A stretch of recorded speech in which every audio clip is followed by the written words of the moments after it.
Assalamualaikum warahmatullahi wabarakatuh.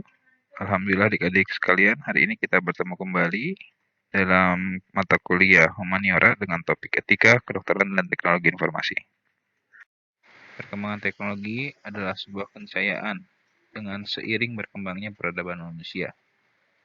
Begitupun perkembangan teknologi telah banyak mempengaruhi berbagai sendi kehidupan manusia. Perkembangan teknologi juga terjadi pada bidang kesehatan. Beberapa pakar menilai bahwa perkembangan teknologi dalam bidang kesehatan juga akan sangat mempengaruhi terhadap pola pelayanan kesehatan ke depan. Beberapa contoh teknologi yang berkembang dan dinilai dapat menjadi salah satu terobosan atau inovasi dalam bidang pelayanan kesehatan adalah kecerdasan buatan misalnya. Kecerdasan buatan dinilai dapat melakukan analisis terhadap data-data kesehatan yang dia peroleh, ya. Kemudian menghasilkan sebuah keputusan ya atau alternatif keputusan yang mungkin bisa diambil oleh tenaga kesehatan. Kemudian juga teknologi perangkat medis berbasis VR ya, virtual reality ataupun juga augmented reality, di mana pada contohnya ya, ke depan pelayanan kesehatan mungkin bisa dilakukan dengan virtual, tidak lagi harus tatap muka. Kemudian juga penggunaan perangkat yang dikenakan di tubuh ya, ini mungkin sudah cukup banyak contohnya bagaimana penggunaan mesin-mesin untuk meningkatkan atau mengoptimasi fisiologi tubuh seseorang. Dan juga teknologi blockchain. Teknologi blockchain ini juga dinilai akan menjadi salah satu sarana untuk saling berbagi informasi, ya, di mana informasi atau data-data terkait dengan kondisi pasien ini bisa dengan mudah diakses oleh dokter yang memang sedang menangani pasien tersebut. Diharapkan dengan adanya teknologi ini, maka pelayanan kesehatan dapat dilakukan dengan lebih cepat dan lebih tepat. Selanjutnya, juga teknologi telemedicine. Ini sudah banyak dibahas, ya, terutama bagaimana di era COVID ini telemedicine diharapkan menjadi salah satu metode alternatif dibanding pelayanan kesehatan konvensional. Pada konsep telemedicine ini, jadi tiap fasilitas pelayanan kesehatan bisa saling berkomunikasi antara yang satu dengan yang lain. Ini akan sangat membantu sekali, terutama daerah-daerah yang sumber dayanya terbatas. Dia dapat ditunjang oleh rumah sakit besar di kota besar. Namun secara regulasi, secara aturan, konsep telemedicine di Indonesia ini masih terbatas pada 4 hal ya, dan itu juga masih terbatas pada yang sifatnya adalah fasilitas terhadap fasilitas pelayanan kesehatan. Jadi belum pasien terhadap fasilitas pelayanan kesehatan. 4 hal itu adalah terkait dengan telekonsultasi klinis, jadi komunikasi antara dokter dengan dokter atau tenaga kesehatan dengan dokter. Kemudian juga teleradiologi, jadi bagaimana rumah sakit itu mengirimkan data berupa data-data radiologi, kemudian nanti dokter radiologi menerima dan kemudian memberikan ekspertise kepada rumah sakit pengirim. Ya.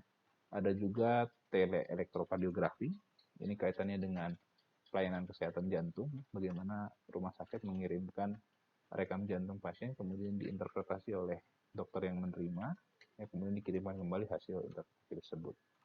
Dan juga teleultrasonografi untuk kepentingan objin. Jadi ini juga mengirimkan data-data terkait dengan hasil ultrasonografi, kemudian nanti diinterpretasi oleh dokter objin, kemudian hasilnya juga dikirim ke rumah sakit pengirim. Sehingga ya kita berbicara tentang etika teknologi informasi kesehatan, kita juga etika pada teknologi informasi kedokteran, misalnya kita bisa melihat ada 3 aspek irisan di antara topik tersebut, yaitu pertama aspek etika atau filsafat moral, bagaimana tinjauan etika terhadap hal ini, kemudian aspek kesehatannya, aspek kedokterannya, dan juga aspek teknologi dan sistem informasi. Menurut Reich, ya, etika informasi ini adalah merupakan salah satu cabang etika yang terpusat pada hubungan antara penciptaan, creation, pengorganisasian, organization, pemancaran, dissemination, dan penggunaan informasi, serta standar etis dan kode moral yang mengatur perilaku manusia di masyarakat.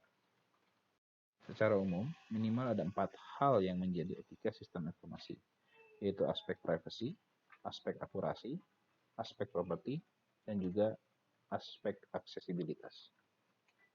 Yang pertama adalah aspek privacy, atau privacy ini istilah lainnya adalah aspek kerahasiaan. Jadi privacy atau kerahasiaan ini merujuk pada hak individu atau hak seseorang dalam mempertahankan informasi yang bersifat pribadi dari upaya pengaksesan oleh orang lain yang tidak berhak atau yang dirahasiakan. Contohnya isu mengenai privasi sehubungan dengan riwayat penyakit atau diagnosa pada pasien yang ingin dirahasiakan oleh pasien. Maka sudah seharusnya tenaga kesehatan menjaga rahasia medis pasien dengan baik. Lalu bagian privacy, jadi ada bagian yang sifatnya privacy fisik dan privacy informasi. Kalau privacy fisik, jadi adalah hak seseorang untuk mencegah seseorang yang tidak dikehendaki terhadap waktu, ruang, maupun juga properti hak milik informasi pasien, ya, kalau dalam konteks pelayanan kesehatan atau hubungan dokter pasien. Kemudian kalau privasi informasi, ini merupakan hak individu untuk menentukan kapan, bagaimana, dan apa saja informasi pribadi yang dapat dikomunikasikan dengan pihak lain. Sebuah informasi memang sudah seharusnya aman, ya, dalam artian hanya dapat diakses oleh pihak-pihak yang berkepentingan saja, sesuai dengan sifat dan tujuan dari informasi tersebut. Selanjutnya yang kedua adalah aspek keakuratan. Jadi kualitas dari suatu informasi tergantung dari 3 hal, yaitu informasi harus akurat, tepat pada waktunya, dan relevan. Informasi harus bebas dari kesalahan-kesalahan dan ketidakbiasaan atau informasi yang sifatnya menyesatkan. Kemudian akurat juga berarti informasi harus jelas, mencerminkan maksud dari informasi tersebut. Informasi harus akurat karena dari sumber informasi sampai ke penerima informasi kemungkinan banyak terjadi gangguan yang dapat saja merubah atau merusak informasi tersebut. Kemudian informasi juga harus mempunyai manfaat untuk pemakainya dan harus ada relevansi, ya, dari tiap-tiap orang, ya, antara yang satu dengan yang lainnya, dan itu mungkin saja berbeda. Sebagai contoh misalnya, informasi mengenai gambar radiologis torak, ya, kepada bagian farmasi rumah sakit, ini bisa kita nilai sebagai sebuah tindakan yang tidak relevan, ya, karena akan lebih relevan bila informasi tersebut diserahkan atau disampaikan kepada dokter penanggung jawab pasien yang memang membutuhkan misalnya. Ataupun sebaliknya, informasi mengenai resep obat bagi pasien, ya, merupakan informasi yang tidak relevan jika informasi tersebut diberikan kepada radiografer, tetapi relevan jika itu ditujukan kepada apoteker. Kemudian selanjutnya aspek kepemilikan, ya. Aspek ketiga itu aspek kepemilikan. Jadi hak properti atau kepemilikan ini merupakan hak kepemilikan seseorang terhadap suatu barang ataupun non-barang.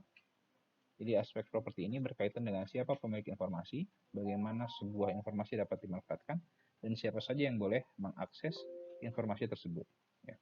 Sebagai contoh misalnya, hak atas informasi rekam medis yang merupakan milik pasien, ya, dalam kondisi tertentu kepemilikan ini dapat dialihkan kepada pihak yang sah secara hukum. Misalnya hak kepemilikan atas informasi rekam medis pada anak, maka dapat dimiliki oleh orang tuanya hingga anak tersebut dewasa dan dinilai cakap atau kompeten.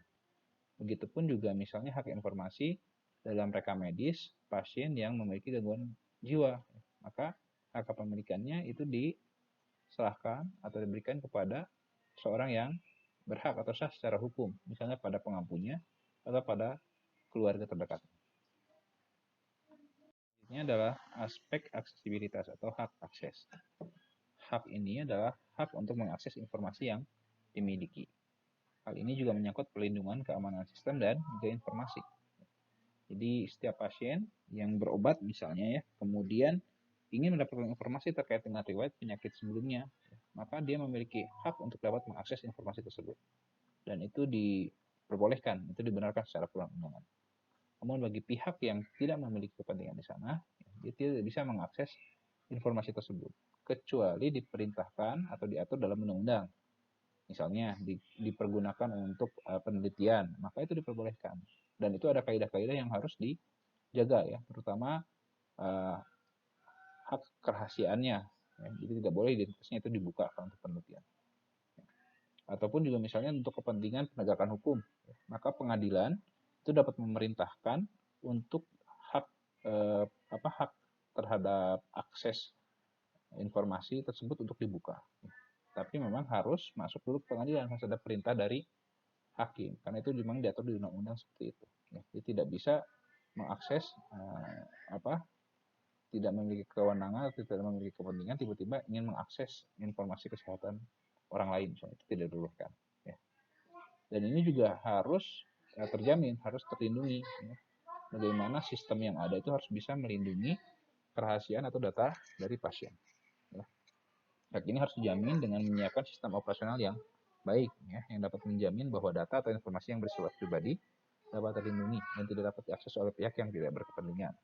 Ya, jadi rekam medis konvensional yang disimpan dalam bentuk berkas itu harus dijaga ya kerahasiaannya. Jadi harus dibuat standar operasional prosedur di rumah sakit. Ataupun juga kalau misalnya memanfaatkan teknologi informasi, maka sistemnya harus dibuat dengan baik ya. Kerahasiaannya, keamanan datanya itu harus terjaga dengan baik. Yang tidak boleh membuka kemungkinan data itu dapat diakses oleh pihak lain. Baik adik-adik, untuk penyampaian topik kali ini kita cukupkan. Insya Allah kita akan lanjutkan diskusi pada kuliah. Terima kasih atas perhatiannya. Wabillahi taufiq wal hidayah. Assalamualaikum warahmatullahi wabarakatuh.